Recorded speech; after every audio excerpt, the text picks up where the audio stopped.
Miabot na sa kapin 15,000 ka mga aftershocks ang natala sa Phivokes dito sa Northern Cebu human sa 6.9 magnitude nga linog niadtong September 30. Tungsaran sa report ni Alan Domingo. Tangkod usa ka buwan gikan karon human nitayog ang 6.9 magnitude nga linog sa Sugbo, diin ang epicenter nini sa Dakbayan sa Bugo, apan nagpadaan gihapon ang aftershock. Mato ni Engineer Robinson Horio ang OIC Phivokes Cluster Monitoring Center for Earthquake and Tsunami nga mo average og usa ka gatos kapag tayog ang marehistro. Sa ilang kahimanan kada adlaw diin ang kinakusgan ni abot og 3.6 magnitude kagabi.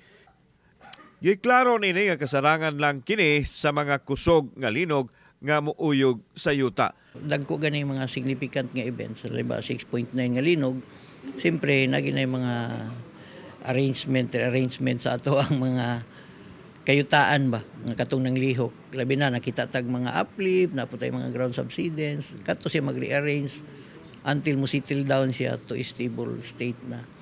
Bisan og dili kaayo kusog apan dili gihapon ka kumpiyansahan sanglit magkamugna gihapon kini og danyos ilabi na nga nahumok na ang yuta.